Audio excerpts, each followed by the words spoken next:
Proverbe chapitre 11.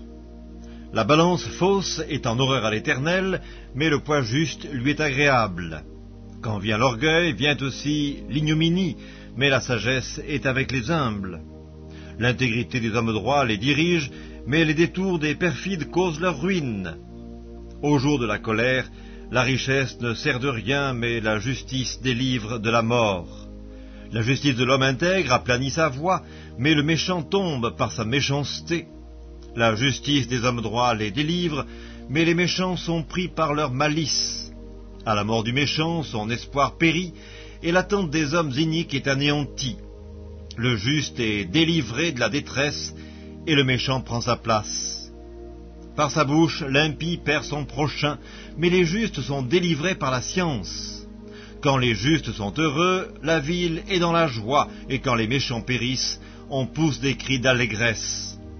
La ville s'élève par la bénédiction des hommes droits, mais elle est renversée par la bouche des méchants. Celui qui méprise son prochain est dépourvu de sens, mais l'homme qui a de l'intelligence se tait. Celui qui répand la calomnie dévoile les secrets, mais celui qui a l'esprit fidèle les garde. Quand la prudence fait défaut, le peuple tombe, et le salut est dans le grand nombre des conseillers. Celui qui cautionne autrui s'en trouve mal, mais celui qui craint de s'engager est en sécurité. Une femme qui a de la grâce obtient la gloire, et ceux qui ont de la force obtiennent la richesse. L'homme bon fait du bien à son âme, mais l'homme cruel trouble sa propre chair. Le méchant fait un gain trompeur, mais celui qui sème la justice a un salaire véritable. Ainsi la justice conduit à la vie, mais celui qui poursuit le mal trouve la mort. Ceux qui ont le cœur pervers sont en abomination à l'Éternel, mais ceux dont la voix est intègre lui sont agréables.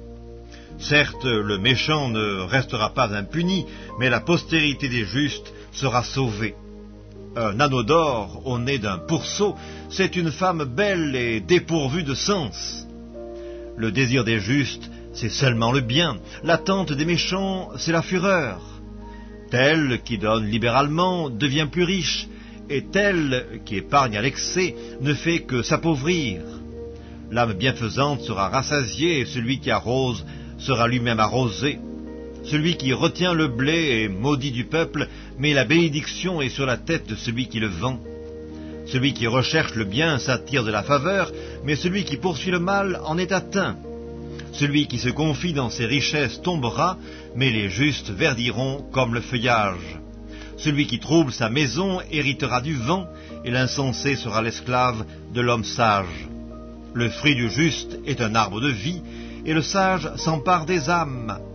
Voici, le juste reçoit sur la terre une rétribution, combien plus le méchant et le pécheur.